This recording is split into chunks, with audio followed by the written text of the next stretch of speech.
welcome to yet another edition of the Best of Film Seizure. I am Jeff Harbuckle. My usual compatriots, Jason Oliver and Chuck Moore, and I are still on our summer vacation, but we will be returning very shortly, actually September 14th, as we spend the rest of September talking about the Godfather trilogy. And then we'll be back probably for at least a little while on a regular weekly basis after that. But for this week, as we continue to kind of do these best of episodes, the last couple of weeks was some pretty serious stuff. And like I promised, we would get a little bit lighter in tone. And that's what this episode is. This comes from none other than Chuck Moore selecting this as one of his favorites. And this is the episode we did a couple of years ago on Roadhouse. And with us in this episode is our guest, Joe Barryhill, who, we have some pretty fun times talking about this movie. And so this is what we have for you this week. But like I said, new episodes of Film Seizure will be returning September 14th. And we'll carry on for several weeks in a row from that, from what we have planned. Just to kind of tell you some of what we do have planned coming up, not only will we be doing our regular episodes about movies, each of the 3 weeks in September, once we return, we will be covering a Godfather movie. We have 3 movies selected in October, and a kind of a theme month of remakes in the horror and sci-fi genre, all of which are spooky. I promise you, even though I did say sci-fi, they're all spooky. But we're doing something a little bit different too. One of the things that we discussed as far as how we might do some things slightly differently once we return from this break is the way that we may talk about themes or concepts or ideas, and not necessarily one movie at a time. So the 4th entry in our October slate will be more of a discussion around common horror tropes, things that we see in all those movies, and we'll just kind of talk about some of them and just kind of have a little bit more easier going conversation about these various things. So that is going to be the first of a couple that we have planned between now and the end of the year. And that will kind of help break up some of what we do, where, normally we do talk specifically about a single movie. Maybe we can kind of expand that a little bit and talk more about things done in multiple movies and just have a little bit more fun kind of talking about those things as well. But that's going to kind of close out our October slate of spookiness and those remakes that I was talking about. But we're going to dive into this Best of Film Seizure episode, Roadhouse. But before we do, just one more thing I do want to bring up. This upcoming Monday, you can hear my newest episode of Monster Mondays, which is Something Wicked This Way Comes, the Disney horror film that starred Jason Robards, Jonathan Pryce. Really good stuff there. A movie that scared the crap out of me as a kid. Of course, now I realize as an adult, there's really nothing really all that scary about it. It's still a very well made, kind of a spooky thriller of sorts. So tune in to that on Monday. Now, both Film Seizure and Monster Mondays can be found at filmseizure.com. You can follow us Facebook, Twitter, and Instagram. You can also subscribe to us at several places like SoundCloud, Google Podcast, Apple Podcasts, Stitcher, TuneIn, Spotify, and YouTube as well. I'm sure I'm probably forgetting another outlet for podcasts, but just search for us on your favorite podcast provider. You'll very likely find us there. So do that, because that's going to let you know when these new episodes of Monster Mondays, as well as these Best of Film Seizures, and as well as our new Film Seizure episodes, and then you'll be able to listen to that, and we'll get we'll get back at it with some brand new episodes and some brand new things for you to listen to and to really kind of get our impression on. But until then, sit back, enjoy this kind of fun episode of Roadhouse, and we will be getting back to this, and we have some more best of Film Seizures over the next 5 weeks, and then, like I said, September 14th, look for that return. Until then, have a good one.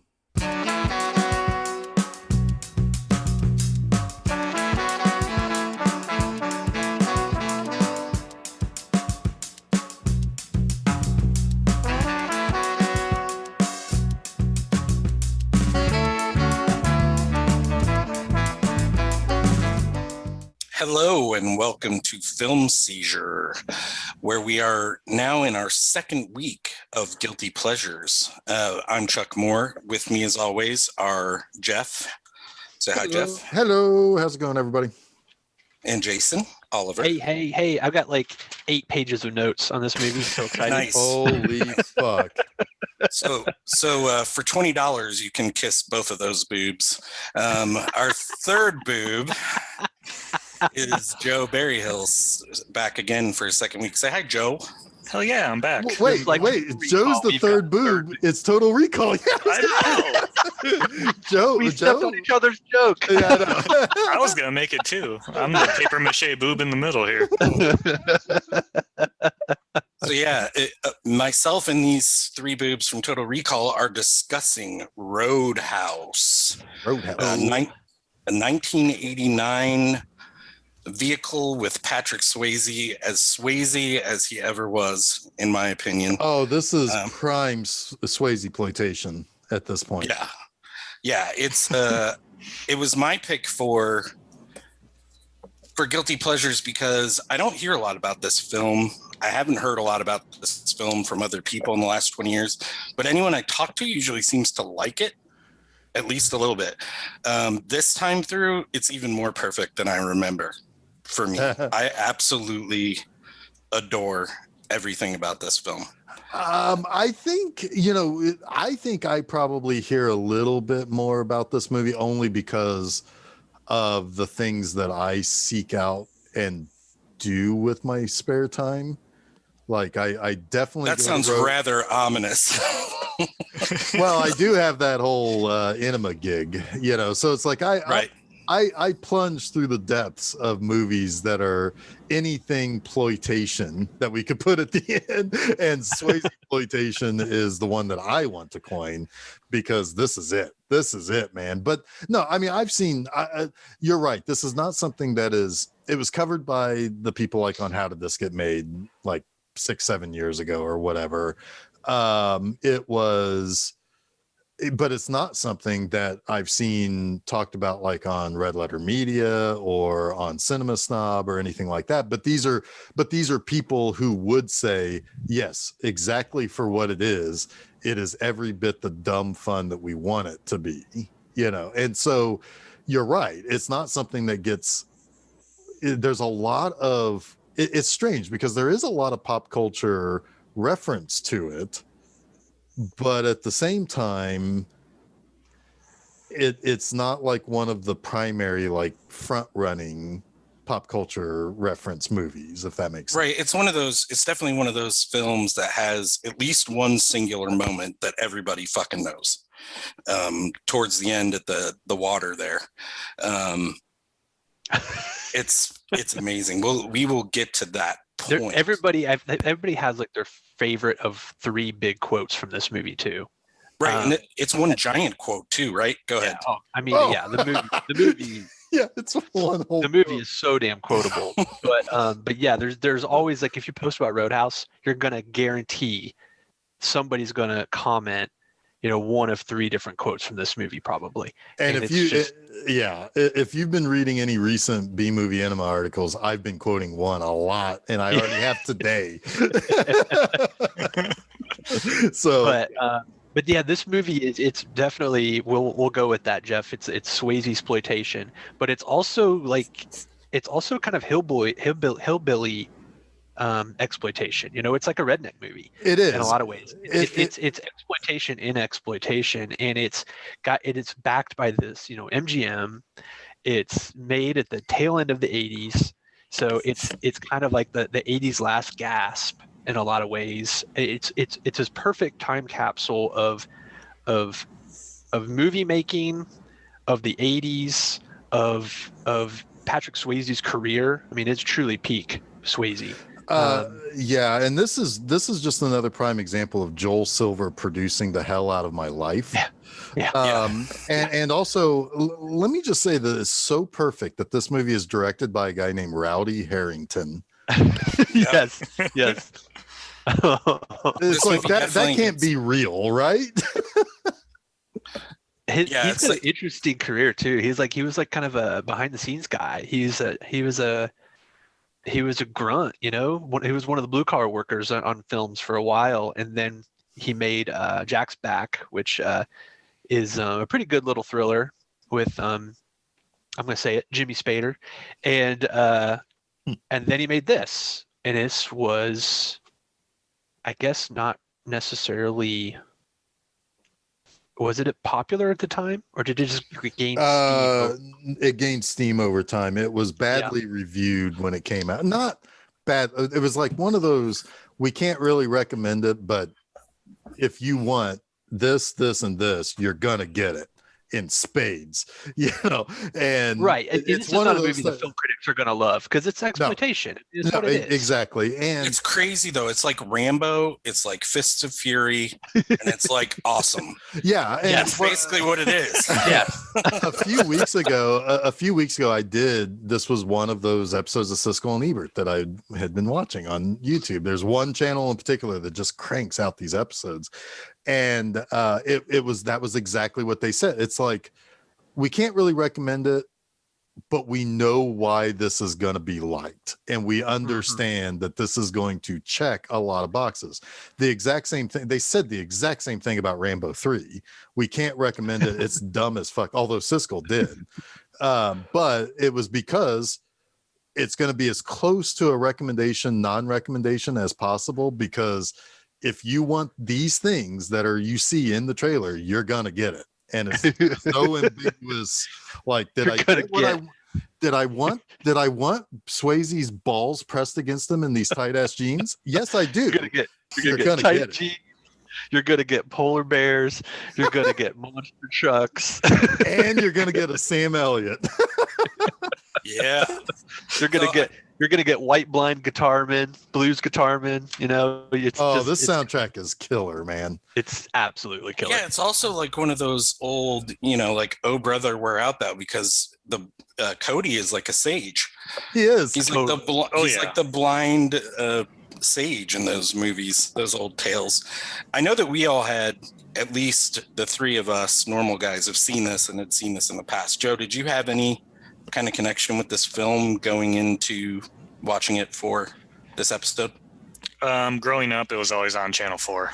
It was it was one of those every weekend ones. So I had seen it, but it was the edited version.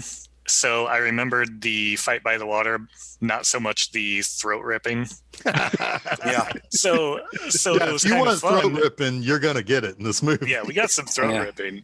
So it's funny, like I knew it happened, but I didn't know exactly when, because I'd always seen it on Channel 4, the edited version. I'm like, I think this is where he rips his throat. It was probably 13 minutes long edited, I'm guessing. Yeah, right. Because you're not getting the girl dancing with tits out all over the place. You're not just getting that. everywhere. You're getting tits too in this movie. Oh boy, you do. I still want somebody to answer me. Who is that blonde? Because is she Ben Gazzara's daughter, wife, daughter, wife, Missouri family? So my read on it is that it's his floozy, not wife, but the girl he keeps around for when he wants. Yeah. Okay, fair enough. I like it. I like her. Yeah. So let's. I just want to tell you this. I didn't own a copy of this movie, so I had to rent it on Amazon, and for an extra $1, you could buy it. and that was the best decision I've ever made. I've got a I did the same. I've got a shitty old DVD of it, and it's great because it's a shitty old DVD of it. So yeah, before we get into what this movie is about, I'm going to give everyone 5 seconds to grab a beer. Not you guys, everyone listen. Go get a beer because you need it for Roadhouse. It is a must. I asked Jason the other night. He never answered me, probably because he was drunk watching Roadhouse. I was. This is the kind of movie you have to drink when you're watching. You have to. You have to Yes. have a beer. Yes. But what is it? It's and if you can, in an environment where you can throw it at chicken wire when you're Yes. finished drinking it. set up chicken wire around your TV. But And also, if you're watching the edited version, throw bottles at it yeah, and say, "Don't play commercials, play the movie." or if you're Marshall Teague, you just throw it on the ground. Just Yeah. crash that mug. Marshall Crash that Teague mug. in this movie is hilarious, and I've got a specific note about him later. He is Ben Gazzara's main goon who gets the throat rip. He is the recipient of the throat rip. But Well deserved. he, too. oh my God, every villain in this movie is fucking stupid, and I want them to die horribly. And Yep. and guess what? I get that. Yeah, you get your wish. This movie is wish fulfillment. It was Oh, originally boy. titled "Your Fulfilled Wish," but then they changed it to Roadhouse. Yeah, I mean, because see, here's the thing. Also, it's like this movie is also. I think before they changed it to Roadhouse, it was your wish fulfilled. To this is somebody's specific fetish to Roadhouse. Because Absolutely. every scene of this movie is somebody's specific fetish.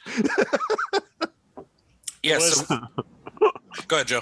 It was the 80s though, so this movie was rated what, G, PG? Probably. Yeah. Yeah. It was a good. It was a solid. It was a hard PG. It's Yeah. weird though. Like I don't know where this falls in. I guess I should have looked in Swayze's like career, but it feels like it's in the middle. So it's He weird. comes from here. From here, he goes the Ghost. That's what That's I amazing. saw that So- much. yeah. Yeah. So I guess, Ghost is really where he becomes a superstar, right?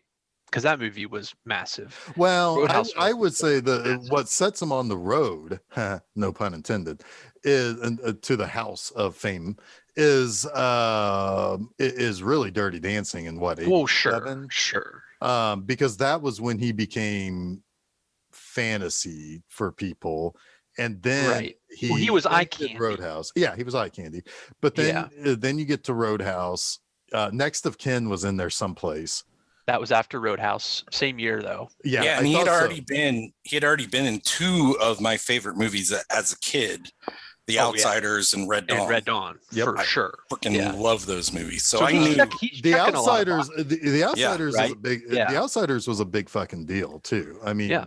that was one of those movies Jason and I watched in film class. That and Rumblefish, I think, were the back-to-back Yeah. night. Yeah, but yeah, and he was always the older kid. He was the sage, right? Like he was the. Uh-huh. He's not getting dirty so much. He's trying to stop people from getting. He's like the dirty. older brother. Yeah. Yeah. It's like totally. don't make my mistakes, man. Pull back. Mhm. Pull back, Matt Dillon. Yep. Yeah. Yep. So, but anyway, The Outsiders would be a good one to watch at some point too. That's a great film. I love Yes, that it film. is. It's been a long time since I've seen that.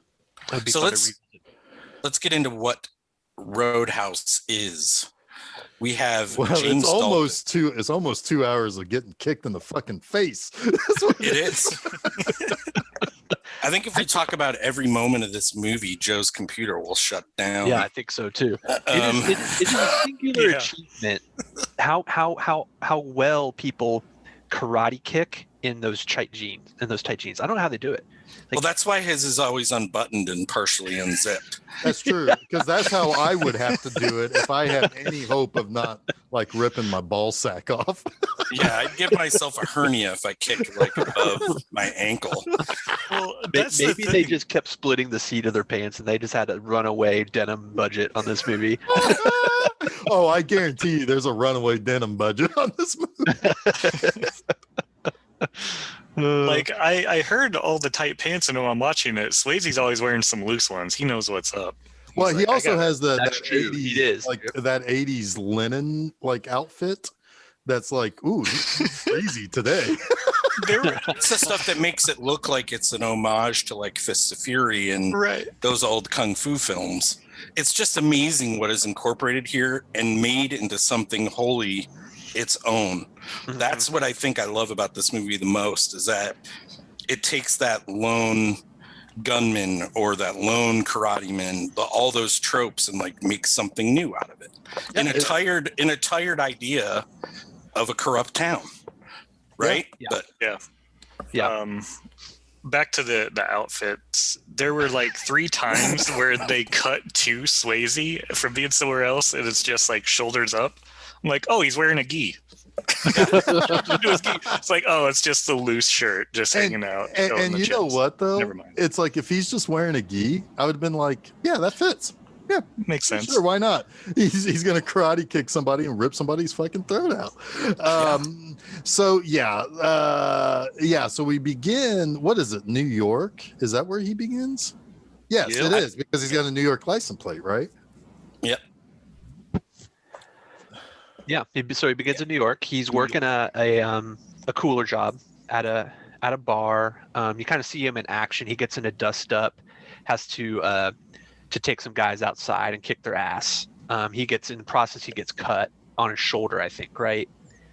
And because he has to stitch himself up. yeah, well, right. And in the process of stitching himself up, somebody comes to see him. Comes to talk to him. And it's Kevin Teague, who he plays Frank. Kevin Teague is always kind of like that guy who's got like resting a-hole face, you know. Yeah. But he's a good guy here, though. But he's a good guy in this, which is unexpected. But he wants to hire Dalton, that's Patrick Swayze, to come work for him in is it Jasper, Missouri? Is that what we decided? Jasper everywhere. Jasper everywhere. By the Jasper way, USA. Jasper Hang on a USA. second. Hang on a second. Are you guys looking at the at the Wikipedia for this? Because it says Dr. James Dalton. That's I saw that fucking too, not and true, I right? almost brought that up. He's a doctor of philosophy because he got his philosophy doctorate at. Oh, yeah. Yeah. Okay. So that's something. Was this originally? Was it supposed to be Swayze in this role? Because I think it's supposed to be Woody Allen originally. Another one of those. That was the last movie, Jeff. Oh shit. Joke perfection. No, it feels like it was like this is like supposed to be Bruce Lee in this role. Yeah. Maybe. Yeah, that's where the Fists of Fury like stuff comes from. Yeah, like, I don't know, because I just don't think of him as like the kung fu ass whoop guy. Maybe I should. He certainly looked the part in this movie. Oh yeah, he was. He is buffed out. Yeah, for sure. But Oh yeah. I mean, he is everything us short guys want to be. Yeah.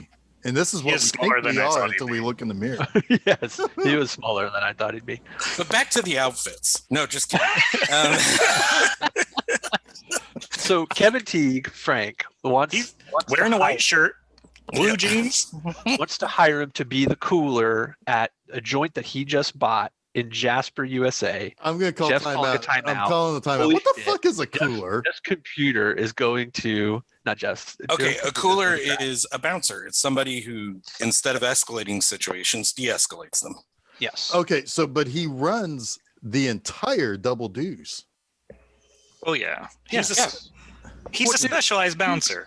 He explains what he is in his 3 rules. Fair enough. All right, keep going. I'll shut up. Okay.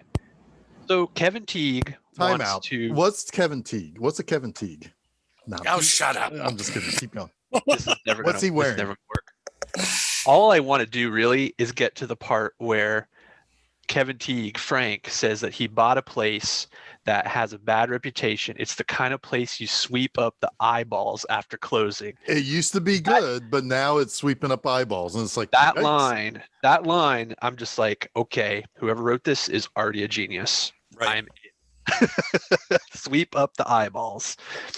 So we've Patrick already Swayze doesn't even really negotiate. Dalton doesn't even negotiate. He's like, I want $5,000 up front. I want $500 a night. You pay all medical expenses, and I'm your man. He's like, great, I've got your plane ticket. He's like, I don't fly. I'll get there when I get there. Boom, we got a movie.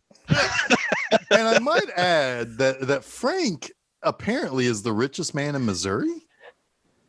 Because no, he's for not. Dalton? He came into his some money. That's all he says.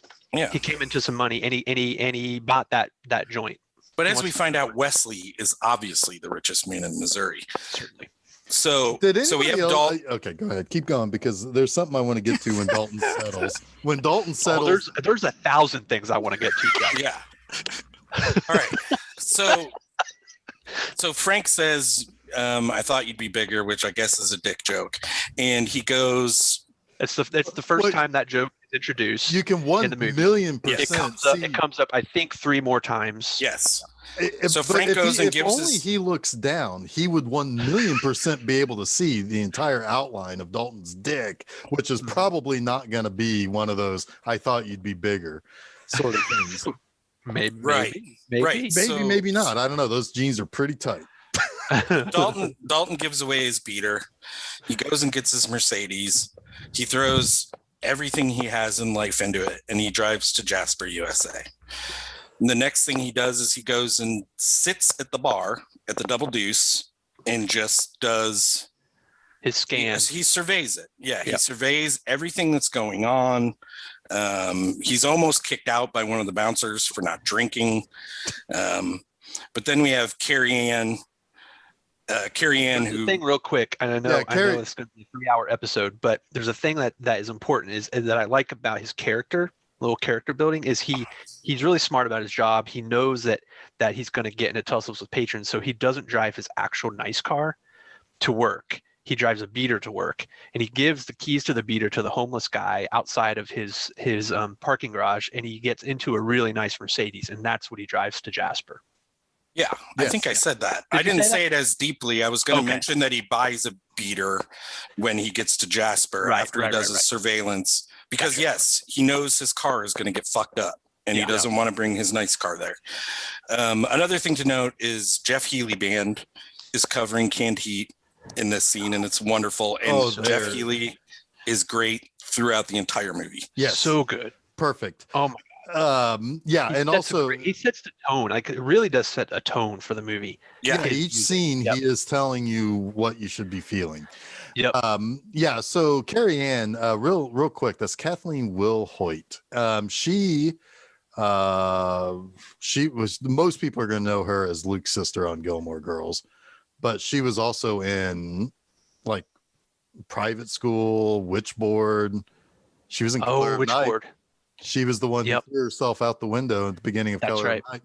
Defenestration, one of our favorite things. Yep. So she's been in a lot of things, but most people are gonna know her. Like if they can spot her through the dark hair, it's like, oh my God, that's Luke Dane's sister from Gilmore Girls. Yeah, so we learn a few other things here. Morgan, the guy who's going to kick Dalton out of the bar, is described by Carrie Ann as being born an asshole and just grew bigger. Love it. Other people in the bar start to realize who he is. And the story is with Dalton, and all you need to know, the story is you fuck with him, he'll seal your fate. Yeah. Right. So this is the legend that follows Dalton from town to town. Yeah, he is supposedly the second best cooler in all of the USA. Go ahead, Joe. Morgan, played by wrestler Terry Funk. That is Terry Funk, isn't it? Funk. Yep. The entire time I was watching, I'm like, I know who this guy is. I've seen him. Who is it? And then it finally hit. I'm like, yes, that's amazing.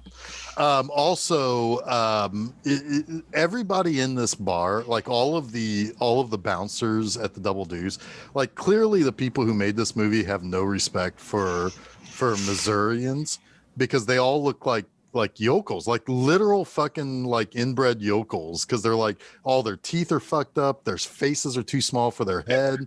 It's insane. That's the kind of people you get in a roadhouse, man. Yeah. Well, I guess is what you get a little bit outside of Kansas City. Yeah. I thought we already established that we're just in the USA. Yeah. Jasper, every USA. every place. No, the But guy yeah, says outside of Kansas City. I know. I know. So are we Just- gonna God, thanks for ruining the joke, Jeff. edit it where wherever somebody's listening to it puts their state? Yes. Yes. Yes. Indiana. We're in Jasper, New York. We're in Jasper. I also like don't I know. like that that rival gangs emerge and each gang has their own like hillbilly fat guy. Yes. Oh yeah. Right? Yes. Dalton's got a hillbilly fat guy. But they never fight. No, They should. I want to see a That's- big old sumo fight between the hillbilly Yeah. fat guys. I know.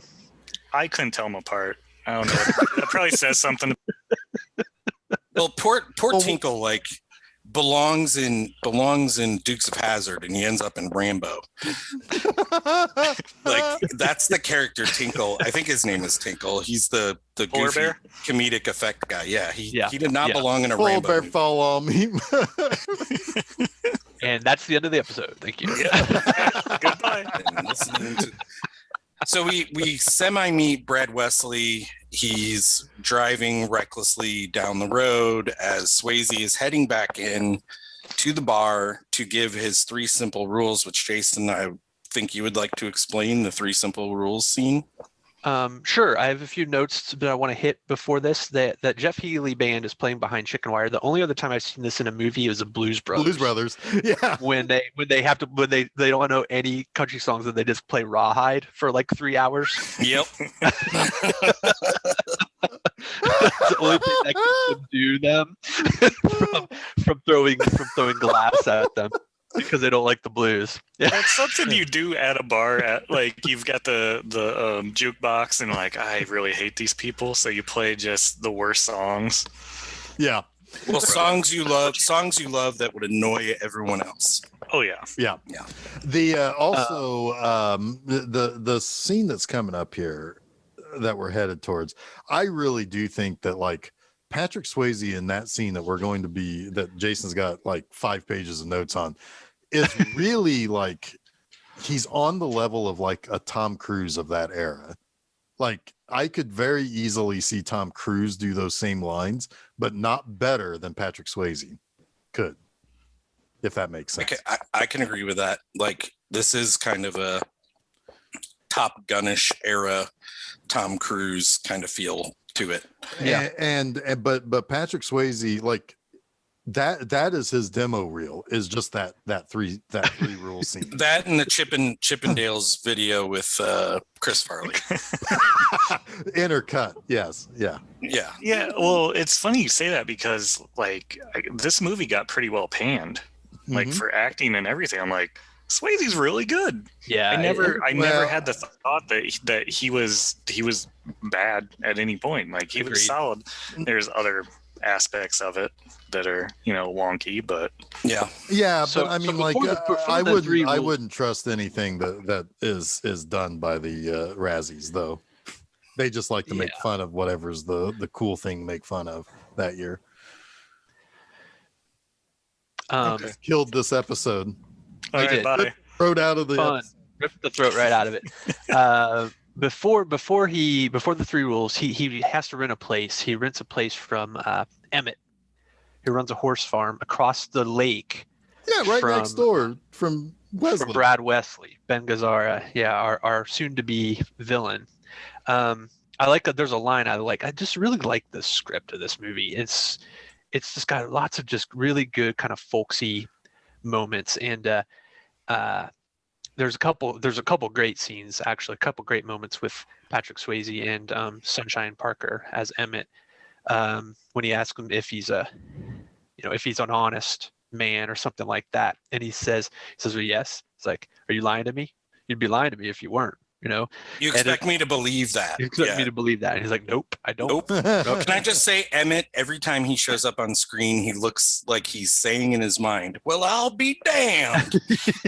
That's the look he has on his face every time he shows up. But go ahead. Sorry. My favorite Emmett line, though, is when Dalton calls him sir, and he says, don't call me sir. Call me sir is like putting an elevator in an outhouse. It don't belong.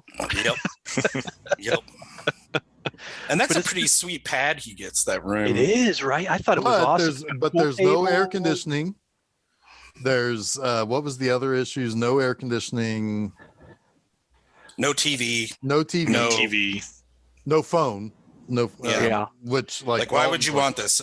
Everyone's passed on this. Why would you want it? It looks Dalton's great. like, I'm just fucking regular dude. It's like I'm gonna screw Kelly Lynch here, so it's gonna be great. Yeah. The window's This wide place open. This And on place the is roof, gonna on this the place tin is roof. gonna smell like me just after I fuck the clone of me that's also a female. I'm sorry, Kelly Lynch looks an awful lot like Patrick Swayze.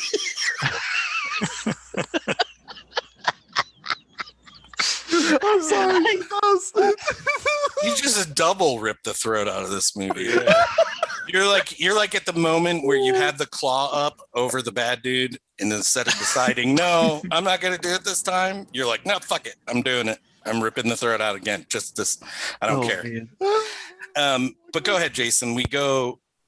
But yeah, Whatever. here it is. This is kind of like, I think it's a famous scene, I guess, in this movie. It was one of my favorite scenes. Tom Swayze. Jesus. Tom Swayze. Patrick Sawyer. It's kind of like a Glenn Gary, Glenn Ross kind of. It is. It very much is. It is. I was gonna say the exact same thing. Good eyes. It is. He kind of comes in as this is where he introduces himself to the staff of the Double Deuce, and he's going to make his presence known. He's going to lay down how things are going to work. If it's his way or the highway, he right away fires Morgan for not having the temperament for the job. He just wants to fight. Like, I think he spots that it's like Morgan's just a wild card. We can't have him. He's not going to follow my rules, so I need him out. Morgan asks, "What am I supposed to do now?" And Dalton says, "Well, there's always Barber College." I love it. I love it. Oh, at one point at the beginning, I don't mean to go back, and I don't really mean to go back. There's a couple of hair jokes in this because Morgan's got like that really curly hair. But at the beginning, at one point, somebody called Patrick Swayze hockey hair, or something like that. But yeah, anyway, Swayze's hair is glorious in this. So then he's got three simple rules. The first one is never underestimate your opponent. Expect the unexpected. Very important. Second rule is take it outside. Never, if shit gets real, don't fuck it up inside. You want to get them outside. Take it outside. But the third rule is the most important rule. Third rule is be nice. And be nice until it's time to not be nice. And somebody asks, well, how are we supposed to know when that is? And he says, because I'll tell you. He says, you won't. I'll tell you. You won't. Yeah. I'll tell you. You're the bouncers. I'm the cooler, right? And that's kind of like the whole thing. And he goes into the be nice quite elaborately. He talks about the fact that if somebody starts something, you tell them nicely, politely to stop. If they continue not to hear you, you tell them again to nicely to stop. If you need to walk them out, you do it nicely. If two of you have to walk him out, you do it nicely. And there's a great life lesson in this scene too, because the one guy says, what if they call my mom a whore? Yeah. He's like, well, is she? It's like, don't overreact to things that aren't true. Like it's not personal unless it is. Yeah, it's a job. No, it's nothing personal. That's exactly what he says. Yep. Yeah. And that's a really great life lesson. Totally. Especially in customer service, which we're all very familiar with. Yeah. Yeah. And we all want to get out of most of the time. Yeah. Yeah, I'm tired of being told my mom's a whore. I gotta be honest. Oh, I get told that like 4 times a week. Yeah, and basically we learned from this, this scene that nobody ever gave a shit about the Double Deuce. Nobody gave 2 shits about the Double Deuce until Dalton comes around. Right. That joke landed very flat. Yes. But you know what? I wouldn't change it for the world. Yeah. No. Yeah. But anyways, he's there. He's going to clean the shit up, right? Yep. That's- He's going to sweep up the eyeballs. Yeah. Did you just double down on the poop joke? He did. Yeah. 2 shits, double deuce. Come on, 2 shits, double deuce. Well, then clean the shit up. Well, at one point, That's literal. I think when Sam Elliott shows up, he calls it the double douche. He does. Yeah, he does. Spoiler alert, by the way. Well, here's where he starts to kind of make good on his promise. I'm cleaning shit up. This is where Jeff's favorite line of the movie comes into play. Go ahead and tell us, Jeff. Yeah, so it's so the first night after things have changed, this one guy comes in with his hot little blonde. Everybody in this movie is a blonde if they're female. So one of the hot big hair blondes with big hair comes in, and I guess that is how you can tell Kelly Lynch apart, is her hair is not big, it's flat. Yeah, she's more refined. She is a doctor after all. Yes. I don't know if I trust the 25-year-old doctor patching me up, but anyway. Well, that's why she's doctoring in Jasper, USA. Doctor jobs for you and me there. Yeah. So she anyway, they come in and they get up and he has the girl dance on the table, and like Swayze's like, hey guys, fucking do something about this. And they and like the boyfriend or whatever is basically trying to punch the other guy or pushing him and punching him and all of this, but the guy keeps his cool. And eventually Swayze goes over when the guy pulls a knife or something. It was a knife, wasn't it? Or was it? Yes. Yeah. For some reason, it was either going to be a knife or it possibly was going to be one of those big old swashbuckling swords, like those broadswords or something. But because that would have fit in this movie too, I think. So they, so anyway, they get rid of that. He kindly helps the lady down. And he's just kind of doing his thing. He's roaming about. He's doing his thing. Meanwhile, one of the bouncers apparently is just plowing this girl in the stock room. Not apparently. Well, not apparently, like totally, and maybe for real. And he's like, "Oh, baby, I'm gonna make you my regular Saturday night thing." And I'm like, "Cool." That's so fucking cool. And then Dalton comes in and it's like, "You're out of here." And I'm on my break. Like, Stay on it. Stay on it. I love. And then he fires the bartender, and this is where you get, because the bartender's skimming. He estimates about $150 a night, and this is where we get the real conflict of the movie starts. Is with this firing of the weaselly looking bartender. He's like, you're making a big mistake. He wants to hear it from Frank, who owns the bar. Frank, he's already agreed that what Dalton says goes. So he backs up Dalton and says, yep, you're out. But he does. And there's a reason why he looks kind of like he's not so sure about it. Right. And that's the thing. Like, little do we know the actual choice he's making here, because it does have a very profound effect on what will be his livelihood and his health. Yes. Yeah, because this guy is basically the slow nephew of Ben Gazzara's, and so he's kind of the idiot. Ed West. Yeah, he's he's my mother's only son, or not my mother's only son. Me. My sister's he's me. Holy shit! There's a whole existential plot to this movie I didn't even consider. We're gonna need Dr. Dalton to help us figure this one out. Get in here with your philosophy degree. But here's another great scene, right? Because he fires him, and then Wesley sends some goons in, right? That's later. He leaves. This is when he leaves and he sees that his tires are slashed. Yeah. If you want which to cover happened to that me. Some motherfucker did that to me outside of Blockbuster once when I was working at Blockbuster. Probably because I made him pay like $3 a week for some bullshit, right? And they fucking not just slashed one tire, but two of my tires.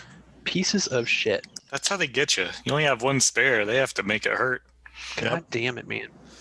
Um, Bowl. yeah, I think that How they going do. back to my previous comment about how everybody from Missouri in this movie looks fucked up, I have a feeling that everybody is somebody's slow cousin or nephew that has to work here because we made a promise to hire the slow guy that's the relation to my mom or something. Oh wait, that's me. Wait.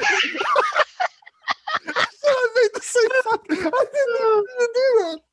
That's amazing. Ay, ay, ay. That's amazing. This is the best episode already ever of So my next note is about him getting slashed in the stomach. So somebody get me there. Yeah. If I think that's the That- next major That thing. is the The next next major night. thing. The next night. Yes. Yeah. because, So Wesley sends some Jimmy. goons. You send is it Jimmy at this I think he point? said Jimmy and some No, goons. Jimmy's the bad guy, the real baddie. So he sends a lower level. No, yeah, he sends the group of four? guys- Yeah, and they're in Frank's office, right? Yes, yeah, because Yeah. there's one guy yeah. who kind of looks like Yes, Chuck. there is one guy in the gang who kind of looks like middle management man because he's kind of Yes. balding a little bit. He's tall, he's kind of lanky. He just looks like the guy who's like pushing papers for like the So we have squad. And his Tinker. opposite is big fat guy with suspenders with Tinker. Tinker. Yeah. Yeah. So we have Tinker, we have the bartender that got fired, and middle management mug. Yes. They're in Middle- there. Oh, sorry. The middle management guy kind of looks like buff Kyle MacLachlan. Maybe. Oh, I see it. Kind of there. Uh-huh. I don't know. I just called him Twin Peaks. I don't know his actual character name. That's fine. We can call him Twin Peaks. Twin Peaks, Tinker, Tinker has and- Twin Peaks. and my mother's only son guy. Me. Are in there, and they're telling Dalton, like, you think you can make this choice, but you can't. And Dalton's like, oh, really? I'll show you what a choice is. And he basically gets in a roadhouse fight with them, and he breaks one of his own rules. He doesn't take him outside. He fights Right. him inside the bar. He doesn't have Um, much choice because this is a shakedown. This isn't a normal situation. Yeah. Right. And he throws one guy out the window. He gets slashed in the stomach pretty bad by a knife. Yep. I don't know. And then somebody comes and starts beating. No, the fat guy comes in and starts beating up Tinker. I think there is Oh, a I think you're sumo right. I think aspect there is to a- this scene. I think you're right. Sumo fu happens there. Yeah. Yeah, sumo food. Thank you. Whatever Joe your Bob. name is. Joe Bob. Thank you. Joe Bob Oliver here with the But this whole fight makes Frank really happy. And he's like, things are, looking up. And, Swayze has that line where he says things will get worse before they get better. Yeah. Boy, And then will he they. goes, and then this time the cut is too bad. He can't stitch himself up. He has to go to the hospital. And this is where he meets his clone, Dr. Clay, as Jeff would say. She This also went to medical school.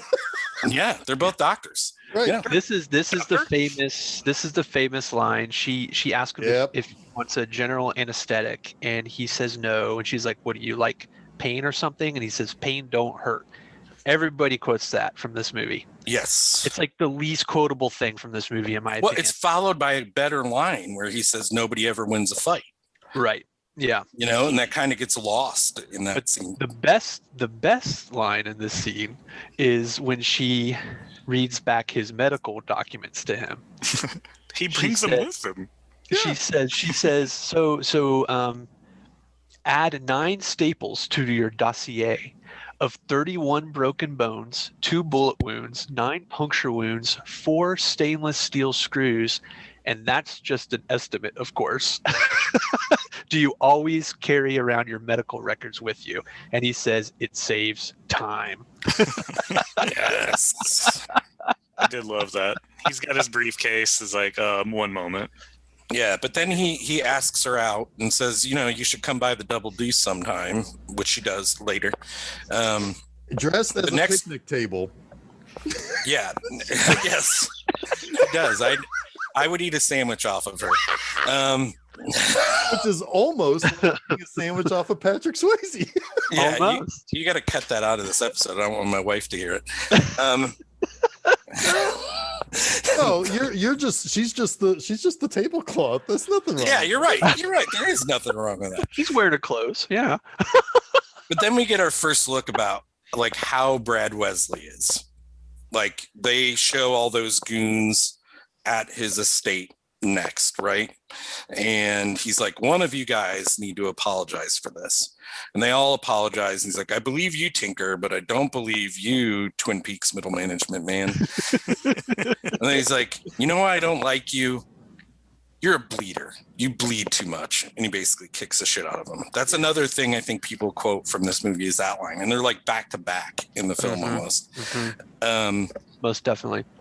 But yeah, he ends up beating up middle management man and kind of sets the tone for what kind of guy he is, right? Yeah. It also is like a weak way of showing that he is a tough guy himself and he can fight, because they gotta make it fucking believable a little bit later. Yeah, when right. Swayze fight, which is one of my knocks on this movie. But this is also the scene in which we find somebody who drives around a monster truck. Yes. Just on the reg, just driving around town in a monster truck. That is my note. Fucking monster truck, Bigfoot. Yeah, I was like, that's Bigfoot, right? And sure enough, that is Bigfoot 7. I don't know if you guys saw that in the notes, made specifically for the movie. I didn't, but that is not surprising because it looked exactly like Bigfoot. And I'm going to admit that in 1989, as a 10-year-old, I was a monster truck fanatic, and I had like a working remote control Bigfoot that I loved to death. Did you used to crush your Hot Wheels with them? Oh, most definitely. Yeah, absolutely. Look, this movie cost $15 million. 14 of that went to Denim Bigfoot. Bigfoot. Denim and Bigfoot. Yep. Yeah.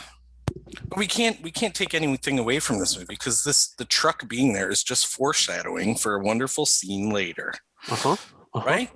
We can't knock foreshadowing. There's too many things happen in film that are unexplained. At least we know that's came fine. From. No, that's fine. I just found it super hilarious the very next scene when it's just parked in the Double Deuce parking lot. It's there a few times. They paid for it. They have to use it. Oh yeah, they do. That's true. They use it for its primary function later. Yeah.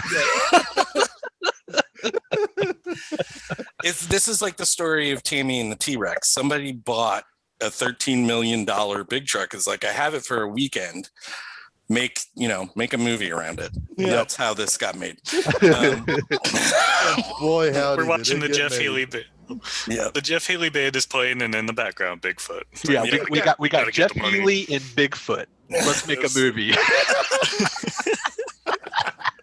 Let's do this. And God damn it, they made a fucking movie. Yeah. I mean, I don't think you could have made a better movie with starting from those two elements. Yeah. Yeah, it's like a modern day card game where you pull two topics and then you have to make a story about those two topics. Yeah. I don't know if Joe's dying over there. Oh my goodness. Good. So this is when I think we get our first meet of, is it Morgan Garrett? Is that his name? Why can't I remember his name? Are you talking about Marshall Teague as Jimmy or no? No, Sam Elliott. Wade Garrett. That's not quite. He calls him. Yeah. Does he call him? Yeah. He calls him. He calls him because it's like, hey man, we got a problem here. That's basically, he's looking for advice, and he goes to. He doesn't outright say it, but Garrett kind of can read it. This movie is so fucking manly; they can't even admit when they have problems. Right. They need help. You just had to call and talk for no reason, and then he wouldn't call me unless something was wrong. Yeah. Gotta call Sam Elliott at the laundromat. Yep. And he has that great line, is like, the world is so fucked up, we have to have a sign over the urinal that says, don't eat the big white mint. And I'm like, yeah, you ain't seen nothing yet, buddy. It's like, you haven't even seen the depths of stupidity that this world can go to. No. And then next, Jeff Healey, the blind, say, oh, well, maybe he has his night with Dr. Clay next, right? I believe this is when. Dalton meets with Wesley, because Wesley says one of my favorite lines, the J.C. Penney is coming here because of me. Yeah, yeah, and this is where Is that is that the bar? I mean, no, hang on a second, guys. Is that the fucking bar for like your ability to be bad guy? In the mob man? 80s, it was. In the The 80s. J.C. Penney. So Yeah. here's the thing. Let's break this down a little bit because Brad Wesley, he's trying to bring industry to the town. He's trying to put the town on the map, right? So that's what that represents. This town ain't nothing without me. I'm bringing the J.C. Penney to Jasper, right? And that's great, right? That's how he justifies all the evil shit he does and all the shakedowns he does. But then he absolutely 100% starts working against his own best interests from here on out. Because I guarantee you this, the J.C. Penney ain't coming to a town where fucking buildings just start exploding Right. and monster trucks start like rampaging, right? J.C. Penney ain't coming. And J.C. Penney ain't gonna be paying no fucking protection tax either. No. Yeah, and Dalton's like, nope, I don't want any part of this. So they go back to the bar, right? And then 4 more goons, one of which has a knife in his boot, and Dalton's like, hey, fatty, right foot. And they basically like mop the floor with these dudes. They drag him outside, they kick the shit out of him. As the picnic table comes in. And the picnic table shows up. Yes. It's the Because perfect then it's the they go perfect back. example of they have the synergy that they've created. Like everything is humming now at the Right. double. Yep. They've had their Metamucil and it's all working. It's all working The fiber is kicking in, baby. out. Yeah. taking the shit out. Yep. And then this is when he goes back home with Kelly Lynch and fucks her against the most uncomfortable wall in the place, which are just stones. It's like a fireplace. Yeah, That it's is like, not gonna feel good. she made some faces that made it look like it didn't feel good in that scene. She wasn't very good at sensual actress in that scene. He's like, fuck, these rocks are like, oh god. If he had turned the other direction, you would have seen like just her back covered in blood. They must have filmed this. They must Brick have filmed pattern. this like 5 times the other way, and her faces looked like she was in pain. So they're like, put her against the fucking wall. This is the only way we're gonna get this to work. Yeah. So then he goes out, like they do it, and then he goes out on the roof naked and smoking a cigarette. Hell yeah. She wakes up and walks out there. Or go ahead, Jeff. No, I've got a real question. I was confused whether or not he was smoking a cigarette or if it was cold that night, because it's like he doesn't drink. He was smoking throughout the movie, though. Yeah, Yeah, he I smokes did a lot. realize later that he was smoking throughout the movie, but like it seems like he's kind of a straight edge dude, like Jason, you remember Cobra, all of the things. He drinks a beer later too. That is true. I think Doing Tai Chi. He's just, when he's working, when he's on the job, he Right. takes it very seriously.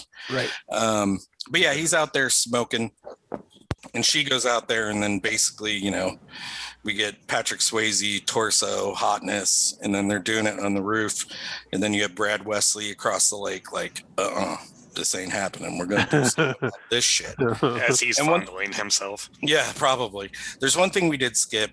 Dalton had made one like kind of friendly friend in the town, which is Red, the guy who owns the shop, who also happens to be the uncle of Dr. Clay. But Red this is how we learn that Wesley is shaking down everybody for money in the town, doing Name his protection, air quotes. Yeah. Yeah. This is how we build the town. You give me money and I bring in J.C. Penney and everything's going to be awesome. You give me more pennies, I bring big pennies. You guys get the catalog and you can circle what you want for Christmas and go from there. And everybody's so happy. Yeah. Yeah. then Dalton comes in and kicks the shit out of all of that plan.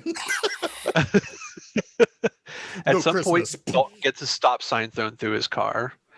At another point, I love that he David just shows kind up of and doesn't utter any lines. Right. Yeah, I love that. Yeah, because Keith David ends up getting the new bartender job. He is the only black person in this movie, I think, and Oh, he's I just think you're in the right. background, way in the background. In fact, all of his lines get cut too. But then also like what was I gonna what was it before the Keith David shows up? Keith David shows up. Jason, All I know is, go ahead. I don't remember. Wait, what? Jason, All I know is that Dalton goes back to the bar after that night with Dr. Clay, and the blind sage Jeff Healy tells him like, hey, Brad Wesley used to have a thing for her. It's just what I've heard, but you might be messing around with the wrong thing. And Cody, his name is Cody, I think. Cody. Yep. They knew each other from other towns. Right. So Cody, when Dalton shows up, is like, this is Dalton, everybody. You know, like, this is my dude. He's gonna clean this shit up. he's gonna end you. Yeah. He's gonna seal your fate. Yeah. But yeah, what happens then though is I think the night after Dalton and Wesley have their meeting, is when Red's hardware. Yeah, so Garrett shows up first. Yeah. Garrett shows up, Wade Garrett shows up, and Wesley had already cut off the liquor to the bar. Right. And Dalton's like, I'll take care of this. He calls some other distributor. They bring in liquor, and Wesley's goons show up, and they're actually winning the fight this time, but the greatest cooler of all time, played by Sam Elliott. Joe, who is he? What's his name? Oh, Sam Elliott. That wasn't good. But he goes out and he saves the course from getting I was off selling Dodge Rams. Showed up the right time with my Coors Banquet beer. Still not good. Leaning into it though. Man, we need Joe, Sam Elliott, and Mike Nelson, Nick Nolte together, just for 2 hours. But yeah, Garrett comes in and saves Dalton, and Dalton jokes like, hey, I had this in hand. But then that evening, while they're at the bar, like everything seems to be going good. Dalton and Garrett are back together. Life is good. Then they blow up Red's fucking bar, or Red's shop, Hardware store or whatever. Yeah. Yeah. Yeah, it's kind of like I think it was like I don't know if it's hardware or if it's like general store. It's something, but he has like, because doesn't he also sell Patrick Swayze like some stuff for the car too? Sells him a windshield. Maybe. Yeah, I think there's also an important little piece of plot here where in between Garrett showing up and Red's getting blown up, Dalton, Garrett, and the Dr. Clay all go out. They hang out together and they go to a little diner and they stay up all night, and Garrett and Kelly Lynch, Dr. Clay, are dancing. But there's an important moment that happens where you kind of get a little bit of a backstory on Dalton and something that happened in Kansas City, and it's sort of a continuation of his conversation with Wesley from before, where Wesley's like, heard you killed somebody in Kansas City. Wasn't really self-defense, was it? And it kind of rankles Dalton. So now you find out in the diner scene, Garrett says it wasn't your fault. You know, you weren't. How were you to know that she was married? Some guy comes at you with a gun. It's you or him, and he killed this guy in Kansas City. So that's kind of where you kind of get the sense that, okay, Dalton is kind of self-destructive because he's a little bit racked with guilt over the fact that he killed this guy, and maybe he didn't have to. There you go. So that's important. I think, it's one of those character things. And then that also comes into play later with the doc, because the doc thinks that he's just later becomes kind of a madman, and she doesn't want anything to do with him because he is maybe a killer. Yeah, right? only so a little bit of a madman where he physically rips a dude's throat out with his bare hands. Right. Only and a little. With the earlier guy, he totally ripped his throat out too, right? Yes. They hint at it earlier that I think so. that I heard he ripped the guy's throat out. Yeah. But he did it under duress because a gun had been pulled on him. Right, exactly. Might have just mentioned. Yeah, we did. But that's his response. You got a gun, I got a hand. I got a hand. You've got a throat too, bud. That's like the Fist of Fury. Fucking, he's got that special move, man. I love it. I fucking love it. So where the hell are we? Red explodes, and then there's a confrontation at the Double Deuce, right? Yep. Wesley shows up, and this is when Jimmy is actually in a scene for the first time where he causes some kind of havoc. Yeah, he's always kind of like off there, like just waiting to jump in. You know, like he's the heavy we're waiting for. He's second in command or whatever. Yeah. This is where I do make a note here about him. Marshall T's got a little cross earring, so I just wrote "Goon for the Lord." Yeah. Because also he makes a bunch of Christploitation movies now. So, are you saying he Even kicks better. ass for the Lord? well, he goons for the Lord. You can Yeah. take that however you want. Yeah. Just that reminded me of Dead Alive a little bit there. Yes, absolutely. You can take buddy, it I'll that be way. in your movie. I'll be in your movie, buddy. But I'm wearing my cross earring. I'm bringing God with me. Yeah. So first they send up the mistress to dance on stage, right? And she does a little, striptease, blah, blah, blah. And Yeah, she Dalton goes over there to bring her off the stage, like to do, to be nice, get her Three off rules. the stage. 3 rules. Yep, still following the Outside. 3 rules.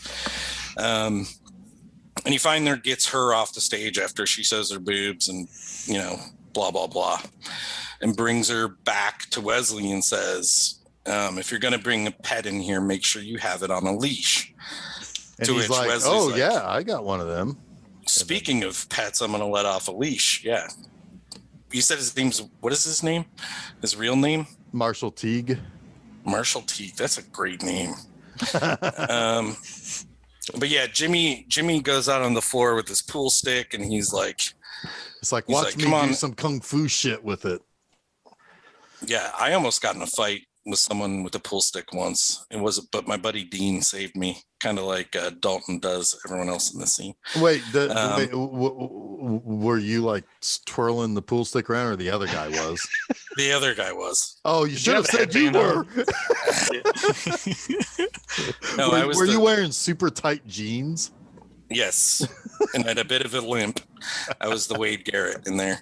But yeah, so Dalton starts sending one after another of his guys to get their asses kicked by Jimmy, which establishes that Jimmy's a badass too, right? And then Jimmy calls out Wade Garrett, pretty much beats him up, and then Dalton comes in and saves the day, and Wesley shoots a gun and is like, "That's enough. This ain't working, Dalton." This is his last message to him. We've gone past the point of me trying to scare you off or whatever he's trying to do. Now it's blood is basically the next step. This right? this is one of those points where it's like, obviously this guy's a fucking villain in town, and it's like nobody does anything about this. Like, I mean, Nobody can prove it, right? I Yeah. guess, but like there were like 40 people inside the Double Deuce seeing him shoot a gun and and sending a guy in to fuck with these people. And also, by the way, I mean, I would almost say there are no cops in this town, except for that would be a lie because they show up with 2 minutes left to go in the movie. But they were called out as being under Wesley's thumb in the next scene because everyone's talking to Red, and the car dealership guy is like, "Well, do you have insurance? We can build it back up. Let's call the cops." And he's like, "Are you going to testify against them?" Blah, blah, blah. Basically, it's the town's way of saying we can't beat this guy. Yeah, Yeah. this is where the movie, though. This is where the movie, to me, it struggles. Is they have got to have this all powerful villain, and it starts to lose the plot a little bit. Yeah. And not only that, but like I said before, he's working against his own best interest. He's like not just shaking people down. He's destroying businesses. He's making life unlivable in this town. Well, the reason he's doing And he's calling more attention onto himself. The reason he's doing this, though, is because somebody is challenging him, and he can't handle that. Yeah. Before Dalton shows up, he's got everything under his thumb. It's definitely it's ego gone wild, but like I said, it would be in his best interest to. I don't think it's a conscientious decision, though. I think it's a reaction to how he's being pushed, because he's an egomaniac. This is what you do. If somebody beats you in one area, you try to beat them bigger and better. But it's an interesting idea, because it all comes down to $150 a night, whole thing, Right. Because the Teague, Frank Tillman, he just lives with losing $150 at the bar every night, right? That's the price he has to pay for peace from Wesley. Yeah. But Dalton's not having that. So then it comes down to, okay, should it really be that big a deal for Wesley? But you're right. It's like it's this battle of wills that ends up, spiraling out of control. Yeah. Yeah. But in the end, I mean, obviously the good guy's going to win in a movie like this. But if he were a more no one ever wins a fight, Jason. If right, that's true, Chuck. Well, that's true. One guy does win a murder. One guy does end up winning. Yeah. Yeah. It's a murder. There's a winner. So some other ancillary things might have happened, but next big thing that happens is Wesley sends Monster Truck to the car dealership, which is that mug is huge, Joe. Heed now, move. They send the monster truck through the showroom, and apparently station wagons were the biggest vehicle in the universe at that time, because that's all that's on this lot. I would suspect that was the cheapest thing they could get to crush. Absolutely. I was making the Most joke. definitely. Those were probably Woodies were on their way out anymore. Yep. Yeah. That's the Griswold mobiles. It's like that they didn't wreck in the vacation movies. What can we buy in bulk? Woodies. Woodies. Yeah, and then Wesley tells old Dr. Girl, like, you need to get him out of town or I'm going to start killing people. To which this is where the movie really starts going, right? Like, it's been going. This is like going. This is where it flips us over and starts doing us from behind, I think is what you mean. Yeah. We've been getting it on for like an hour plus at this point. This movie's almost 2 hours long. I cannot believe that this movie, there's nothing about this movie that feels like it should be almost a 2 hour movie, and yet it is, and it doesn't feel like it. Not at all. Never. I mean, I could have watched another hour and probably not felt it. There's an 85-minute Rambo movie. This movie is almost 2 hours long. Well, this is when we get, speaking of Rambo, this is when it goes into Rambo mode.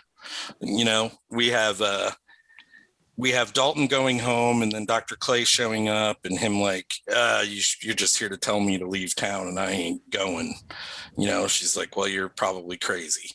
And then another explosion. If we didn't have enough explosions, Jimmy blows up Emmett's place. And Dalton goes in and saves Emmett, and Emmett is in some awesome fucking pajamas. Yeah. He's got full butt prospector flap. mode. Yeah, he's got butt flap pajamas on. Yeah, he's in full prospector mode. I feel like his beard was even longer in that scene.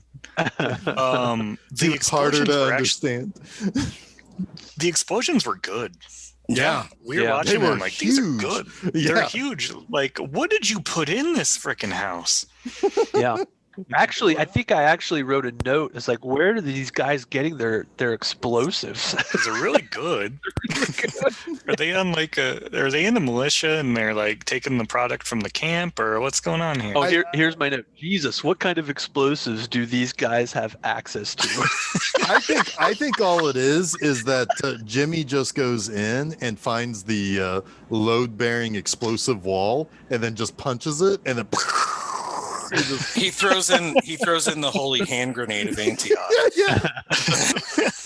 I mean, Because he does goon for the Lord, so yeah. Yes, he does. We watch Commando, and the explosions in Roadhouse are better than the explosions They in are. Commando. They really are. Guys, this is the best movie ever made. I don't know if you know that. AFI be damned. This one is Fuck you, Citizen Kane. Roadhouse. yeah, Roadhouse. I mean, I know what I'm watching tonight. I don't know about you guys. Roadhouse Roadhouse again? I would have watched 2? Roadhouse. I've never seen that. I would. Oh, that can't be good, right? I'm not gonna. No. I'm watching Dirty Dancing. That's What about fair. Dirty Dancing 2? Havana Nights. Hell yeah. Yeah, so speaking of Dirty Dancing, Dalton's like, nobody puts Emmett in an explosion, and he runs it. He runs down a motorcycle. Yes, and he flies, and there's 2 like drop kick scenes in this that rival Last Action Hero, but he dives over a hill and takes Jimmy off of his bike, and this is where we have the moment that everybody knows that we've talked about a million times: a good fight on the water, followed by Dalton ripping Jimmy's throat out. Well, wait, I've got lots of notes on this scene here. Hang Oh on a yeah, second. Jeff likes to break down the fights here. Yeah, He's like, so- Sorry, you had mentioned this so many times before. Well, I know, he's like, but he's like the John Boy of the action sequence. Hey here. Jeff, before the fight, when Homeboy and his motorcycle rolls out like he's Waluigi or whatever, he is laughing. I'm gonna win. I was cheering out loud. I'm like, get on a horse. Get Oh on a my horse. God, Take me right? on with the horse. I really wanted that. I was disappointed when he The was on horses foot. are right the fuck over there. Get on one, Dalton. They like you. The horses like you. You said that earlier. Yeah, you don't he like also- them. They like you. He also utters one of my favorite lines in this scene when he says, "I used to fuck guys like you in prison." That's one of my notes. Sorry, Jeff. I was about to say that this was someone's this is one of those, this is someone's specific fetish scene. Because he does say, I used to fuck guys like you in prison. And I sat there and I thought, I actually paused the movie and I thought about that for a second. And then I said, Hey, no. he didn't really think that through, because that's not what you want your tough guy to say to your hero. It's a Happy Gilmore moment. It kind of Yeah. is. It's like, you fuck guys like me, and like at that point, the fight should have ended with Dalton like cocking his head, and it's like, you used to fuck guys like me in prison, and then Jimmy like kind of kicking the sand, and it's like, yeah, that was kind of dumb for me to say. That was stupid. I should have noticed that. I think he actually did, though. That's the thing. Oh no, Like, I'm sure he I did. think he literally meant it literally. I'm sure he did. Listen, man, it's what I do. I don't Yeah. care. I'm crazy. But so he does pull out a gun also at this point, and he's like, we're gonna do this the old-fashioned way, and he like he shoots, and Dalton dodges it, and then rushes him and rips his throat out. To which Doc is like now pissed, and it's like, lady, he had a gun. If he didn't rip the throat, he's gonna be shot, and you too probably. I'm just saying. Sometimes the throat ripping is indeed a This is valid where- choice. This is the part of the movie Team where Dalton. I'm like, this is where you throw out all reason Yes. to Dude, enjoy. Like, moment you should have number done it one. probably. Yeah. You probably maybe should have done it earlier, but now you definitely need I to. threw it out the moment when the movie began, and the first thing you see was the hot babe high heels coming out of a car, and I'm like, all right, reason's gone. For me, the moment is the monster truck car dealership scene. That's when I You realized waited that all right, long? I gotta go with it. No, because it honestly does make a lot of things make a lot of sense. It's ludicrous. But it logically follows. The car dealership scene for me was when I wrote down the note, I think this villain is stupid. Well, I should say I threw out reason before I even got to the scene of hot babe walking into the first bar that Dalton works at, because I sent Jason a message saying this movie instantly broke the sexy dress quotient meter on this movie. But the very cover of my shitty DVD, which I will never replace it with a better version of the movie, it says, "It's last call for action." And I mean, they're right. Has there been a better action movie since Roadhouse? No. That's hyperbole, obviously, guys. But so the Fuck you, Terminator 2. throwing reason out the window. I don't think I could. yeah, I'm trying to think when I did it. I think it was the polar bear on the Fat Man. So it was later for you than it was for me. That's so great. It was. Yeah. I was like, he's just murdering these people nonstop. But it was the polar bear, like doing that guy in. Like, I thought he killed him at the time. I'm like, okay, I'm done with this. There's something good next because Wesley after Dalton carries. Do you have any other notes on that, Jeff? On the Jimmy dying we scene? can go ahead, Jason. Oh, I have one note. Sorry, I stole your thunder, but I do have one note. I wish I knew what it was so I could steal it. I love how Kelly Lynch goes out and turns Jimmy over, right? Like he might be worth saving. And then Patrick Swayze, Dalton, turns him back so his face is back in the water and drags him further in as he challenges. Oh no! He challenged them first, and then Kelly Lynch ran up, and then did she turn him over last? Because I thought that she walked off, and he just was kind of like, all right, well, I guess I'll go to work tomorrow morning. All right, I don't know. I could have sworn that he. I think it was the other way around. Yeah, I think the scene ends with him walking into the water and yelling Wesley. But, yeah. Okay, so maybe. Okay. But anyways, next Wesley calls Dalton. And this is a really cool scene because it goes back to the rules that Swayze laid out in the beginning of the movie of never underestimating your opponent. Expect the unexpected.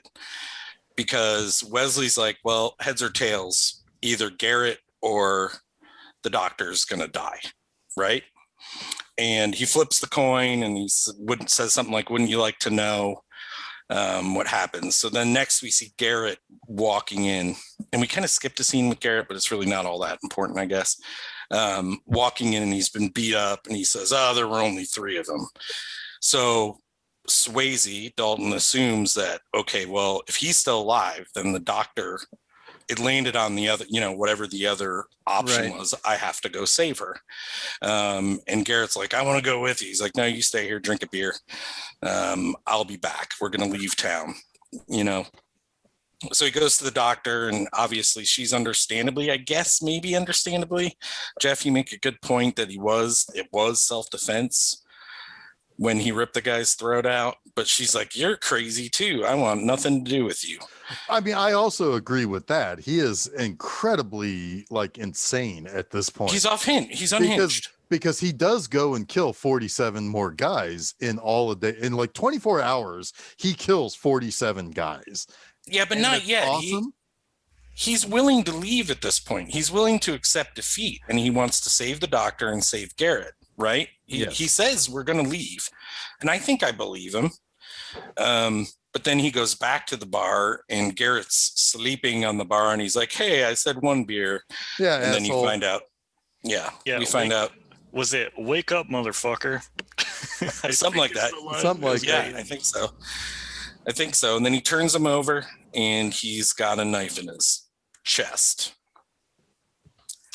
With a note that says, it was Tails. It was Tails indeed. And so he pulls that knife out, and there's a nice little shot of blood running off of him. Just to kind of make that a little bit more realistic, even that, yep, his friend is dead. It has now come to bloodshed. And so he take that knife, and what's he do with it, Chuck? How does he break the fences of Wesley's joint? So it's significant because now we know that this has moved beyond him just being a cooler, because I think it was still in that realm, because now he's like, I'm willing to destroy my Mercedes. right? He's like, Yes. I'm going to take my car that I've had covered up the entire movie and I'm going to fucking send it into the compound. It's seemingly the only thing that he really cares about is his car. Yeah. Yeah, and now he's like, fuck the car. We're going to send it in as a decoy. He sticks the knife in the accelerator. The car goes in. Bad guys shoot it like crazy and it blows up. Somehow, magically, while the car is driving from whatever location it was at, Dalton ends up in the building. He did run down a motorcycle earlier. Yeah, he's fast. So he is pretty fast. He is pretty fast, and I do think his car probably had like a transporter, like the Enterprise. And he's like, maybe. Yeah, it's like I'm Patrick Swayze. Of course I have this, and he just beams into the place, and then he starts murdering everyone. And at this point, I'm in. And this is where I feel like that hour that Jason said he could have lived with, they could have fleshed this scene out. Oh yeah, God. Because they had what's his name just discovering dead bodies instead of us. Way too fast. Yeah. It's all nothing. Yeah. Give me more. Give me 30 minutes of this. Just give me rip throat after rip throat after rip throat. It makes me wonder if there is an uncut version somewhere where this scene with those murders that he commits against whatever Jeff said 47 other people actually occur. I think there is. I mean, we know that not Ernie Hudson, Jesus Christ. That's what I said. So this is funny. This is really funny and I guess a little bit stereotypical. But got cut from this movie, so yeah, there's definitely a longer cut. What are you saying, Chuck? I told Stephanie, I was like, oh look, it's Ernie Hudson. She's like, that's not Ernie Hudson. I was like, no, that's Never Steal Another Man's Fries guy. And then they called him Ernie. His name is actually Ernie. His name is Ernie. And I made a mental note of that, and I think I'm going to blame it on that. We're going to go with that. Yep. So director Rowdy, he had a choice to make. All of the boring stuff early, I could cut that, or I'm going to cut where Dalton decides to start murdering people and really Rambo and really cool. He chose very poorly. I'm going to make you defend that decision because there's not one boring moment in this entire movie. Hey, what would you cut? Oh shit! I'm being serious. There's nothing boring about this film. Hey, you know what? You could cut some of that romance stuff out. That was gross. Let's just get more murder in there. Yeah, that would have been at the age of 12 watching this movie for the first time. Would have said and did say, I'm pretty sure. I get you though. There should have been. I mean, I said it earlier too. There should have been more to this scene, for sure. But we don't get robbed of Tinker, who ends up in the game room, which Tinker leads to exploitation. Leads to another great line in here. But there's Dalton, also the great like he's he does the curly or the yeah, he does. He totally does. Yeah. It's curly. Yeah, he does the curly when it's falling on him. He's anyway, he gets fallen on by the polar bear, and Dalton says that suits you, or you two are meant for one another. You're made for each other. You're made for each other. It's classic. Yep. Classic. But then Wesley's like, I see you found my game room. The only thing missing is your ass, which I fucking love.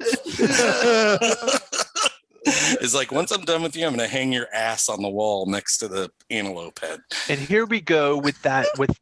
I'm willing to bet when the representatives from JCPenney's comes over and sees just a man ass on the wall, they'll be like, we're gonna go someplace else. We're gonna go to Jasper. We're gonna go to Ferguson instead. Yeah. But this is where you have that Ben Gazzara versus Patrick Swayze face off, which just doesn't work for me. Yeah, this scene, instead of it being scored by Michael Kamen, it should have been scored by a whoopee cushion, because this is how I kind of felt at this point. It's like, this old man ain't got shit on Patrick Swayze. Right.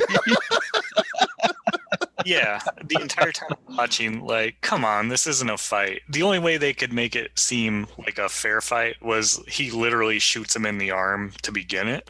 Yeah. Like we're Yeah, starting, it should. Yeah. It's There like shouldn't have tying been a his fight. arm behind his back. yeah, and There's still sh- I'm like, you've got 2 arms, you've got 1 arm, 2 legs. Or you just don't cast Ben Gazzara. You cast somebody else, right? I mean, Yeah, Ricardo Montalban. that I would have been believe perfect. Ricardo Montalban. I would have Yeah. gone for that shit.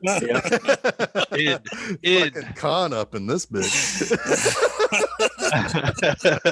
Start reading Moby Dick quotes at him. But yeah, it does serve a purpose though, right? Because Ben Gazzara, Wesley defeats Dalton because Dalton decides not to kill him. Oh, must not rip throat. Yeah. Yes. That's where, we get our redemption for the Dalton character. He isn't a monster. He really was defending himself in these other scenes. But at this that's what point, what's he gonna do? Is he just gonna die? Like, is this his plan? Is this a suicide? I think he assumed he would get like arrested, and he defeated him enough that he wouldn't be able to get up. It's kind of a stupid decision, but it leads to a cool, I guess, part of the movie where the town comes. Yeah, fucking lynching happens here. The town comes. I mean, it's not a lynching. He had a gun. That's the whole motif of this movie. Everyone that gets killed had a gun. Most of them get their throat ripped. Yeah. Sometimes I they mean, got a polar bear toppled onto them. Yeah, but so we find out after that the townspeople kill Gazzara, the Tinker didn't die. Yeah, He's he's alive. kind of squirming around in the background. Yeah. And one of the hokiest moments of the whole film happens. It's true. The Hokies, and they end on it. I really do feel like this is where you are. It's totally understood that this movie is entirely aware of what it is Right. when this line is uttered. Yes. This and what is a it? Walker, Texas Ranger moment. Yep. So the town people shoot Gazzara. The cops come. Everyone's saying, I didn't see anything. I didn't see a thing. Sure. I don't know who shot him. I didn't see anything. And then they look at Tinker finally, and they're like, did you see anything? And he looks up, and on the wall are the see no evil, hear no evil, speak no evil monkeys, which is so dumb and Which awesome. he doesn't know what the fuck. No, he doesn't. Has no No. idea what those are. Kidding me? He doesn't know what 2 + 2 is. But then he says, a polar bear fell on me. And everybody starts to laugh, and they might as well did a freeze frame on high fives and then roll credits. So like I said earlier, Tinker belonged in Dukes of Hazzard, not in Rambo. This is a total Yep. Dukes of Hazzard ending Totally. to this movie. And I still love it. I Oh, still Yeah. no, it's fine. Yes. It fits. It's fine. It's the fine. punctuation. It is the exclamation point on this movie, and it fits. It fits. Yeah. And then we find out that Dr. Clay is like, I don't think you're a psycho. I'm going to swim nude with you in a lake for the rest of our lives. While Jeff Healy breaks Listen, it I down. get it. Yep. Yeah. Yeah. There were 2 things in the fight that I thought were great. When All When- of it and everything. when Yes. he throws the spear at him, Oh yes. and it just moves at that perfect trajectory. It doesn't drop. It just goes. It's like when It kids was like it was do- fired out of an air gun. Yeah. Almost as if Ricardo Montalban threw it. Right. Like when the exactly. kids do like the string with the straw in the balloon, and they let go of the balloon, and it just moves like on the string. Like that's all I could think of. And Dalton just goes like this. Yeah, like Well, he'd okay. already dodged a bullet. Like, what Yeah. the fuck is a spear going to He's do? like, this is nothing. See ya. And Telegraph much. the meaty chunks hanging off of Wesley when he gets shot by the shotguns. Oh yeah. Just chunks. Yeah. Absolutely loved it. Love it. This Oh, is and of it's course, serious. after he gets shot, of course, he falls into a glass table. So Yes. Oh, yeah. add That's that why to he- whatever tropes we need to. That's what killed him. oh, the glass totally. Yeah, the glass table killed him. 80s Exactly. cliche killed him. I don't care what anyone says. For all its flaws, this movie is flawless. Yes. I think What are that the makes flaws again? I don't Because remember. And I Even does the, not matter. even the A even the poker things I didn't yeah, see even the anything. things that you would normally in a normal movie say that doesn't work. What the fuck is that? Like you're like, okay, I get it. And it, for whatever reason, and maybe we are one of few people that are willing to accept that. Any other movie, I'd be like, that's the dumbest fucking thing I've ever seen. Hey, But in this movie, I'm like, it's great. we went through this last week. I unapologetically love my choice. You unapologetically love your choice. I have a feeling that continues at least for one more week. That's actually in a couple weeks, right? Not This last is week. this. Oh, this, wait, yeah, last week. Last week. So I Yeah. married an axe murderer, right? Yeah. we haven't done them all, but this is my favorite of the month. It absolutely is. This is the one that you can very easily take to a party, and it's like, hey, everybody, Yep. let's do a fucking Roadhouse night or something. Let's get pissed and watch Roadhouse. Yeah, Yep. let's get pissed. Let's everybody get into their tightest pair of jeans, even if it makes you like basically sterile for the rest of your life. Do it. It feels like to me like when I picked Bound last year. Yeah. It's like I hadn't seen it in a long while. I always knew I loved it, and it's kind of timeless. Like there's no, you can't take anything away from it. Oh Yeah, man, was this the last movie of the 80s to do was this the last movie ever to do like the pink font before maybe Drive brought it back? As a kind of an ironic throwback, because the title font on Roadhouse, I'm in on that like pink script. Oh, that It's supposed to be like script. neon, right? Kind of like neonish. Neon. Yeah. I love Days it. of Thunder had it too, not to Did it really? Oh man. Yeah. All right, well, that was after this for sure. Which didn't we describe Days of Thunder as being the last 80s movies of the 90s? Yeah, it was the last 80s I think we movie, did. but it came out in 1990. Yeah. Yeah. No, Yep. this is definitely it is also really important to frame this as well. This came out in 1989. The action heroes of the 80s were the really like manly men like Stallone and Schwarzenegger and Chuck Norris, and even to maybe a lesser degree like your Charles Bronsons and stuff like that. This really was kind of setting up the 90s where you have the pretty boy hero instead. A little bit, a tiny bit of a Renaissance man too. Like he does this Tai Chi. He's a philosopher. Exactly. Yeah, he's not here to just shoot you in the face with a bazooka. He's going to be nice to you first and then rip your throat out.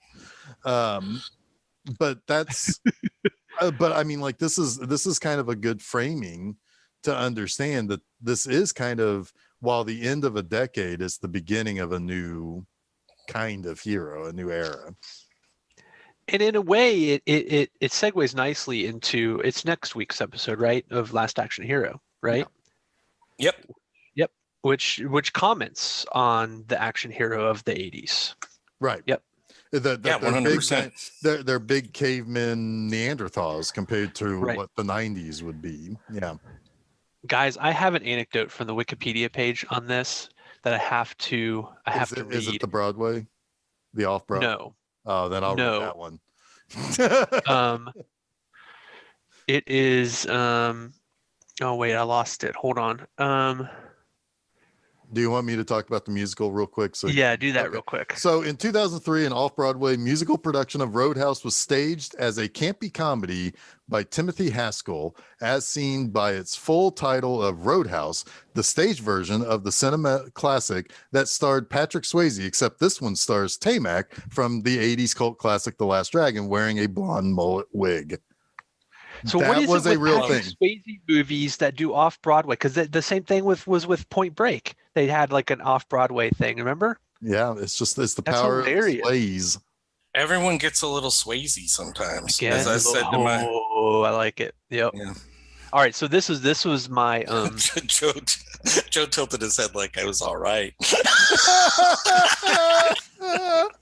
I forgot I'm on camera. I was reading a Wikipedia page thing. Then I was like, okay. I had to throw a response. It was unrelated, but it's perfect. Go ahead, Jason. So this is funny. Apparently, Kelly Lynch's husband, Mitch Glazer, is really good friends with Bill Murray, like best friends, kind of good friends. And Kelly Lynch, when she was interviewed by AV Club at some point, said every time that Roadhouse is on, Bill Murray or one of his idiot brothers are watching TV, and they're always watching TV. And one of them calls my husband and says, in the voice of Carl Spackler from Caddyshack, Kelly's having sex with Patrick Swayze right now. they're doing it, he's throwing her against the rocks. That's fucking amazing. That is awesome. Yep. Throwing her against the rocks. Yep. That's what I'm her calling against it from that's now on. so weird. Throwing her against the rocks. Can't come out tonight. I'm throwing my wife against the rocks. It's like, gotcha. Nice. Yeah. Following the here's some more stories. Following the death of Eric Garner, the New York City Police Department began using a scene from Roadhouse as part of a mandatory 3-day retraining course for 22,000 officers expected to, quote, be nice, Be nice under pressure. I knew that was coming. That's amazing. So that must have worked. That's perfect. Well, but it obviously worked so well because wasn't NYPD the plunger in the butt people? Well, let's not defund the police. Let's roadhouse them. We have to be careful here, though, because the messenger of those 3 rules has ripped out 2 throats. Yes. Well, and maybe more. Yeah. What, Joe? That's something I wanted to talk about. How many times did he actually follow the rules? His own rules in the bar. The first time, I think that was not often. Yeah. Yeah. Well, yeah, I think I kind of mentioned this, and I don't know if I don't know if I drove it home, but he definitely didn't follow his own rules when Garrett got killed. Oh no, because he did not expect he underestimated his enemy in that scene. Right. And I might have said that earlier. I'm sorry if I. No, you did. You did. But that bears repeating. But Joe, you're right. Knife boot guy. He did try to. It's like, hey guys, get out, basically, and he was nice about it. And it's like, hey, what are these people doing? It's like, well, they're drinking and having a good time. And it's like, but we're closed. Get out, basically. And when the guy was belligerent, that's when he broke his fucking leg in 2. Yeah. In 2 pieces. Like at one point, he had the other boot in his hand. He was like, ah! But then, he was going to give that leg to Garrett. Then I realized that was my dream from last night. So never mind. But it's the classic, do as I say, not as I do. Yes. You know? Yep. And everyone's parents and Patrick Swayze has said that to them. Well, in fairness, Patrick Swayze has said that directly to my parents. Yes. I remember when I was 15, I was sitting around the house, and next thing I know, Patrick Swayze was like, do as I say, not as I do. Pulls up a chair, sits in it backwards. It's like, hey, kid, why don't you just do it as I say, not as I do? And he left in his Mercedes, and that was it. Yep. But in fairness to Dalton, the rules are for the bouncers, not for him. That's what I'm saying. Do as I say, not as I do. Yeah. But yes, exactly. But shit, you got me. He when they're not supposed to be nice is when he tells them, and that's when he steps in. So yes. Yeah. Okay, at that point he steps in, and they're his backup. Yeah. Damn it. So one other joke that's probably going to fall flat on his face because Stephanie didn't respond well to this one. I have to bring up when he was on the roof after their sex and he's laying there and you can see his belly button. Steph's like, he's got an Audi. And I'm like, no, he has a Mercedes. Oh my God. Oh. Yeah, I don't want to look at that belly button. I'm okay with something. I approve it. Thank you. I should have gone with that one instead of the t-shirts. Oh well. I like that one. Oh boy. Well, this is a good flick. Yeah, good job, guys. Can you not graduate to call it a film? It's only a flick, Jeff. Oh, it's in your eyes. No, it is a flick. There's no way this is a film. This is at least a movie. I'm going to call it a flick because it's a fun time. Everybody get together and let's have a roadhouse. Now, I think when the pandemic is over, let's show it on a wall. Yeah, let's show it on a wall and get fucking pissed. Fuck yeah. So, yeah, behind the curtains, but we should have another. I mean, I guess it was called Force Fest then, but we should have another Film Seizure event, and this would be a perfect movie for that. I agree. I agree. Definitely put this one on there. I'd be all right if we included. I'd be all right with the Swayze Fest. Put this and Point Break together. Get crazy with Swayze, baby. Exactly. The craze with Swayze. One Anyway. Swayze summer. Sorry, go ahead. So, Jason, what's next week? What's next? Oh, There it is. We found it. Whose pick? The next week's pick is Jason's pick, correct? Yep. That is correct. What do we got, Jason? We got 93. Back to 90. Back to 93, kind of definitely in the shadow of a big old Brontosaurus and a T-Rex. Last action. Holy crap, hero. you guys! It's a dinosaur. Yes, Last Yes, Action Hero. Last Action Heroes. Schwarzenegger. Again, we do enjoy ourselves some Schwarzenegger, some Arnie. We do. We We do. do. I'm looking forward to revisiting that movie. By the way, we've already recorded it. We've already talked about it. It's great. It's fun. It's a good episode. It's a fun time. It's a fun time. I would say in 2 weeks when we talk about Dick Tracy, that gets really fun, really interesting, very contentious, very contentious. What Dick Tracy needed was an animated cat. I disagree. Anyway, That's perfection, really. yeah. So new episodes. So you can get that next Wednesday. New episodes every Wednesday of Film Seizure. Go over to Facebook, Twitter, follow us there. So you can be kept in the know. You can also subscribe to us at SoundCloud, at Google Podcasts, Apple Podcasts, Stitcher, TuneIn, what's the other one? Spotify, and Audible. So those, all those places. And you can go to filmseizure.com. You can find all those various links in the little sidebar. Go there. Monday, in my episode of Monster Mondays, which is also found at filmseizure.com and all of the places that I talked about, is 1980s The Fog. Oh, hell yeah. Got some ghost pirates and shit. Hell yeah. So Is that a Carpenter film? It sure is. Yeah. It sure is. Yep. So that should be a good And time. our good friend Tom Atkins is in that too, He sure is. He is Land Pipe with Jamie Lee Curtis. Jamie Lee. Yeah. So Does he throw her against any stones? no, but he picks her up in a truck Okay. Yeah. Picks up a truck and he lays her down into bed. and uses his monster truck, if you know what I mean. Squashes her He wood. lays his lady down. With Bigfoot number 8, if you know what I mean. More like 4 3/4, but that's cool. Folded in half. It's like a baby's arm holding an apple. Anyway,